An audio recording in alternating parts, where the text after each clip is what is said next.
Have you ever noticed that the more you grow, the fewer people seem to understand you?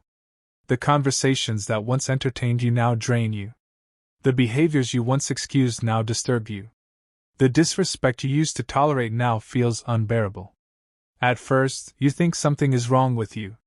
You wonder, why am I becoming so distant? Why do I suddenly need so much peace? Why can't I keep pretending everything is okay? But what if I told you? This isn't loneliness. This isn't arrogance. This isn't emotional weakness. This is healing. And healing changes everything. Because the moment you begin repairing your mind, you stop negotiating with chaos. You stop begging for acceptance. You stop shrinking yourself just to make other people comfortable. Carl Jung once suggested that until we become conscious of ourselves, we remain prisoners of unconscious patterns. Stoic philosophers believed something remarkably similar. They argued that suffering doesn't come from the world. It comes from allowing the wrong things to rule your inner life. Most people think healing makes you softer. In reality, healing makes you impossible to manipulate. And that's exactly why some people become uncomfortable around you. Stay with me until the end. Because today you'll discover the hidden signs that you're healing, signs most people mistake for becoming cold, selfish, or distant. By the end of this video, you'll understand why the strongest version of yourself naturally tolerates less. Not because you've lost compassion, but because you've finally found self-respect. And if you've ever felt like you're changing while everyone around you stays the same, subscribe now. Because this channel exists for people who refuse to settle for a life beneath their potential. Now, let's begin with something few people ever realize. The first thing healing takes away is your addiction to being needed. There comes a moment in every person's life when they quietly ask themselves a dangerous question. What if the people I keep saving would never save me? That question changes everything. For years, you answered every phone call. You solved everyone's problems. You forgave betrayal after betrayal. You carried emotional burdens that were never yours. Not because you were strong, but because somewhere inside you believed your value depended on how useful you were. Carl Jung believed that much of our personality is built around unconscious survival strategies. As children, many of us learned that love had to be earned. We discovered that being good, helpful, or available brought acceptance. Without realizing it, we carried that pattern into adulthood. You became the rescuer, the peacemaker, the one who apologized even when you weren't wrong. But here's the painful truth. People who constantly rescue others often abandon themselves. Think about that for a moment. How many dreams have you postponed because someone else needed you? How many nights have you stayed awake worrying about people who slept peacefully after hurting you? How many times did you silence your own pain because you didn't want to disappoint anyone? This isn't kindness. It's self-neglect disguised as virtue. The Stoics warned against living for the approval of others. They believed your peace should never depend on someone else's opinion. Imagine carrying a cup filled to the very edge with water. Every criticism, every demand, every toxic relationship, every unnecessary obligation adds another drop. Eventually, the cup overflows. Most people blame stress. But the real problem isn't stress. It's that you've spent years carrying a cup that was never meant to hold everyone else's emotions. Healing changes that. Suddenly, you begin saying one simple word. No. At first, it feels uncomfortable. People look surprised. Some become offended. Others accuse you of changing. And they're right. You are changing. You're no longer sacrificing your well-being to protect someone else's comfort. Here's something fascinating. The people who benefited from your lack of boundaries often become the first to criticize your healing. Why? Because boundaries expose who was taking advantage of your openness. Notice how quickly some relationships disappear the moment you stop overgiving. That isn't your loss. It's clarity. Now ask yourself something. Who actually loves you? And who simply loved access to you? That's a painful question. But healing demands honest answers. And this leads us to an even deeper transformation. one that almost nobody talks about. Because healing doesn't just change how you treat others. It changes what your nervous system can no longer tolerate. And once that happens, there is no going back. Here's something most people never expect. Healing doesn't only change your thoughts. It changes your nervous system. The places that once felt exciting now feel exhausting. The people who once seemed entertaining now leave you emotionally drained. The constant drama, the endless gossip, the emotional games, you simply can't sit through them anymore. And that confuses people. They say, "You've changed. You're no fun anymore. You think you're better than everyone else." But that's not what's happening. You aren't becoming arrogant. You're becoming allergic to chaos. Think about someone recovering from a serious illness. After weeks of healing, their body becomes more sensitive to unhealthy food. The things they once consumed without thinking now make them sick. The same thing happens emotionally. As your inner world becomes healthier, your soul begins rejecting emotional poison. Carl Jung believed that becoming conscious forces us to see what we've ignored for years. The lies, the manipulation, the unhealthy attachments, the toxic cycles. Once you see them, you cannot unsee them. And that realization changes every relationship in your life. Here's a story. Imagine a man named David. For 10 years, every weekend looked the same. He surrounded himself with friends who laughed at his dreams. Whenever he talked about improving his life, they mocked him. Whenever he wanted discipline, they invited distraction. Whenever he needed encouragement, they offered excuses. He stayed because he feared being alone. Then life humbled him. He lost everything. His confidence, his peace, his direction. For months, he isolated himself, not because he hated people, but because he finally heard his own thoughts. He read. He reflected. He exercised. He prayed. He learned to enjoy silence. Slowly, he healed. One evening, those same friends invited him out again. He accepted. Within 30 minutes, he realized something shocking. Nothing had changed. The same complaints. The same negativity. The same gossip. The same endless cycle of blaming everyone else. Only this time, it sounded unbearably loud. Not because they had become worse. Because he had become different. That is one of the clearest signs of healing. The room stays the same, but your awareness changes. Marcus Aurelius reminded himself daily that we cannot control other people's character. Only our own. The Stoics understood that peace isn't found by changing the crowd. Peace is found by choosing what deserves your attention. Here's the question. How much of your exhaustion comes from carrying conversations your soul has already outgrown? Think about it. How many hours do people spend discussing celebrities, complaining about politics, criticizing strangers, reliving old arguments, while their own lives remain unchanged? Healing teaches you that attention is your greatest currency. Every minute spent feeding chaos is a minute stolen from your purpose. And once you understand that, your priorities begin to shift. You stop chasing entertainment. You start pursuing meaning. You stop reacting to every opinion. You begin protecting your energy. But here's where healing becomes even more uncomfortable. Because the next thing you lose is your need to explain yourself.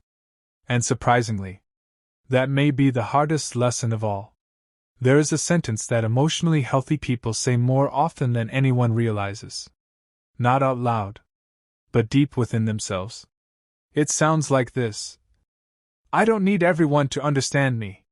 That single realization can change your life. For years, you may have felt the need to explain every decision. Why you left the relationship. Why you changed careers. Why you stopped answering certain messages. Why you no longer attend every gathering. Why you finally chose peace over pleasing people. You spent hours trying to convince people who had already decided not to understand you. And every explanation left you more exhausted than before. But healing teaches a difficult lesson. Not every misunderstanding needs to be corrected. Carl Jung observed that people don't see the world as it is. They see it through the lens of their own unconscious mind. Think about that. Someone who thrives on drama will call your peace boring. Someone addicted to control will call your boundaries selfish. Someone afraid of growth will call your ambition pride. The problem isn't always your actions. Sometimes it's the lens through which others are viewing you. Imagine standing before a mirror covered in dust. No matter how clean your face is, the reflection still looks dirty. Would you spend hours washing your face? Or would you clean the mirror? Most people waste years trying to clean themselves, when the real issue is someone else's distorted perception. This is why the Stoics advised us not to seek approval from those who haven't mastered themselves. Because opinions are often projections. The person accusing you of being cold may simply be uncomfortable because you no longer tolerate manipulation. The person calling you distant may only miss the version of you who never said no. And that's a painful realization. Sometimes people don't miss you. They miss the access they once had to your time, your energy, your kindness, without giving the same in return. Pause for a moment and ask yourself, who becomes upset when I choose myself? The answer to that question reveals more than years of conversation ever could. Here's another story. A young woman named Sarah spent most of her life trying to avoid disappointing people.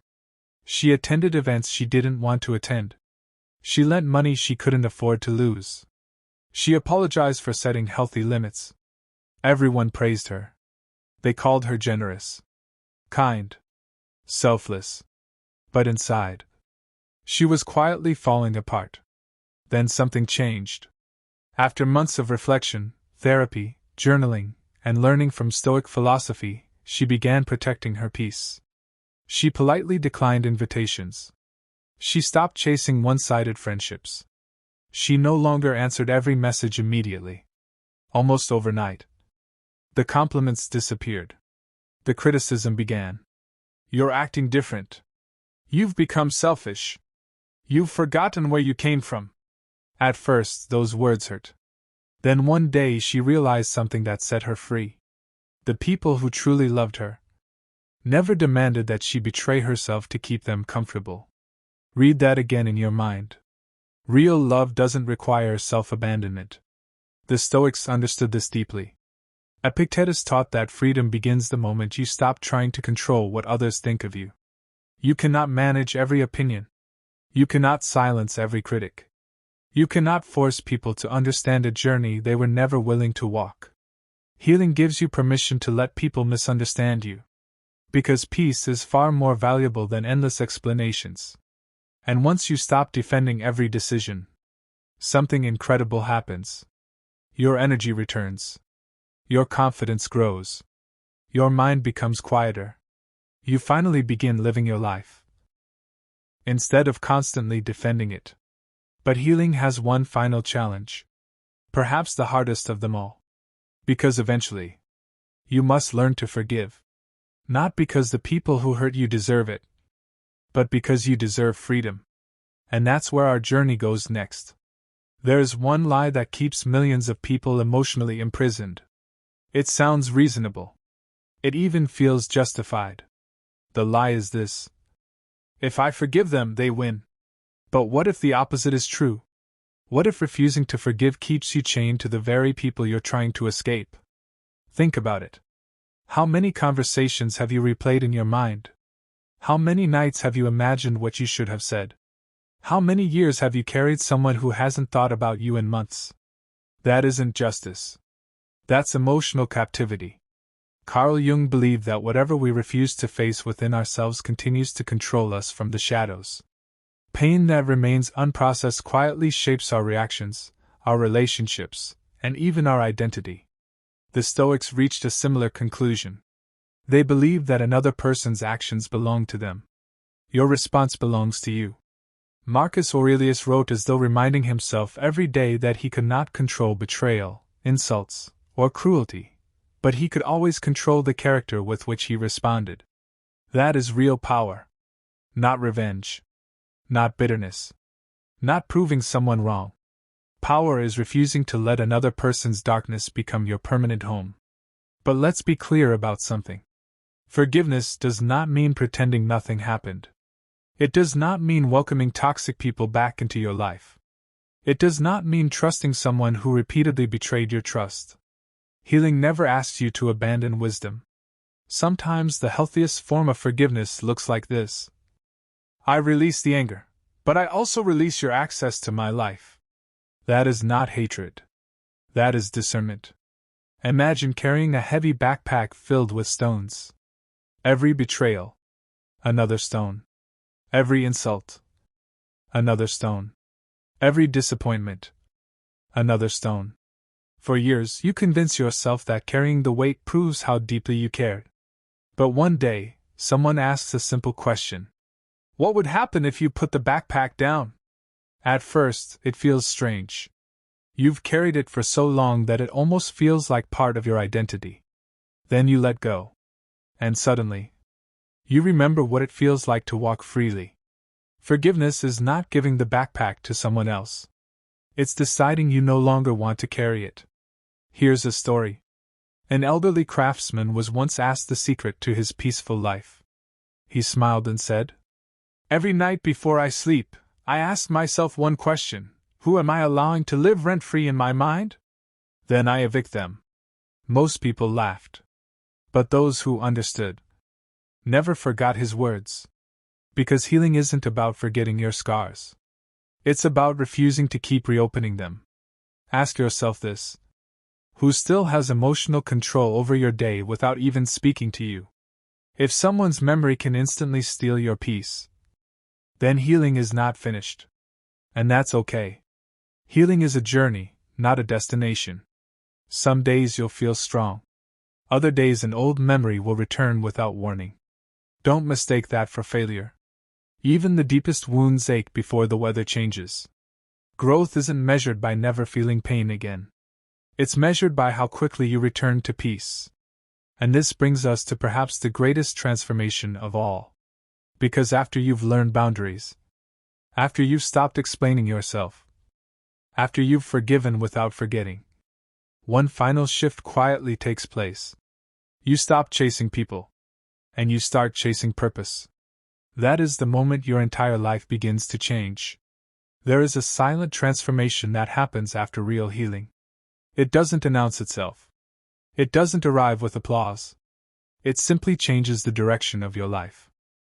One day you wake up, and you realize you're no longer running after people who keep running away from you. You stop sending the second message. You stop forcing conversations. You stop trying to convince people to see your worth. Instead, you begin investing that same energy into becoming the person you were always meant to be. This is one of the greatest signs of emotional maturity. Because when you're wounded, you chase validation. When you're healing, you chase purpose.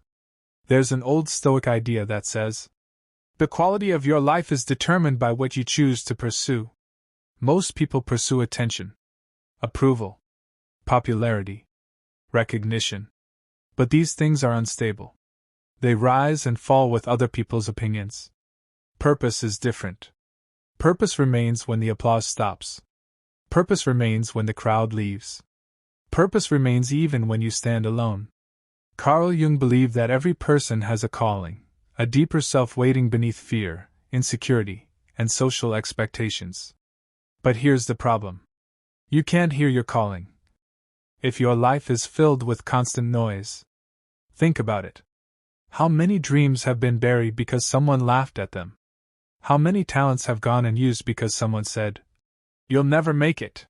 How many lives have been lived for the approval of strangers instead of the fulfillment of the soul? Healing gives you permission to ask a different question. Instead of asking, "Who accepts me?" you begin asking, "Who am I becoming?" That question changes everything. Imagine an archer preparing to hit a distant target. If he keeps looking at the people standing beside him, his arrow will miss. His eyes must remain fixed on the target. Life works the same way. The moment your attention becomes consumed by who likes you, who ignores you, Who talks about you? You've already lost focus. Marcus Aurelius constantly reminded himself to return to his own work. Not tomorrow. Not after receiving approval. Today. Because every minute spent comparing yourself to others is a minute stolen from building your future. Here's a story. A young sculptor dreamed of creating masterpieces. But every day he wandered through the marketplace, asking people what they thought of his unfinished work. Some praised him. Others criticized him. A few mocked him completely. Years passed. His sculptures barely improved. One day, an old master quietly approached him and said, "If you spend your life listening to every voice, you'll never hear your own." The young sculptor disappeared for months. He worked in silence. No audience. No applause. No validation. Only discipline. When he finally returned, his sculptures spoke louder than his words ever could. That is the power of purpose. Healing teaches you that your greatest victories are often built in private. While others seek attention, you seek mastery. While others chase popularity, you chase excellence. While others compete for recognition, you compete with the person you were yesterday. Pause for a moment and ask yourself, if no one applauded your progress, would you still continue? Your answer reveals whether you're driven by purpose or by approval. The Stoics believed that a meaningful life is measured by character, not compliments. And the beautiful thing about healing is this: the more purpose fills your life, the less empty relationships can distract you. You no longer fear walking alone, because you're walking towards something greater. And then, almost without realizing it, you discover the greatest reward healing has to offer. Not success, not fame, not even happiness, but something far more valuable: inner peace. And once you find that, you protect it with everything you have. There is a moment in every healing journey that cannot be explained. It can only be experienced. Nothing outside of you has changed. You still have responsibilities. You still face challenges. Some people still misunderstand you. Life is still unpredictable. And yet, something inside you is different. The storm no longer lives within you. That is inner peace. Most people spend their entire lives searching for peace in places where it has never existed. They look for it in relationships, in money, in status, in recognition, in social media, in the approval of strangers. But every time they believe they've finally found it, it slips away. Why? Because anything that depends on the outside world can be taken away by the outside world. The Stoics understood this thousands of years ago. They trained themselves to build a peace that no insult could steal, no betrayal could destroy, no failure could erase. Marcus Aurelius ruled an empire, yet he reminded himself that true power begins with mastering the mind. Because if your emotions are controlled by every opinion, every disappointment, every criticism, then you are not free. You are simply reacting. Healing changes that.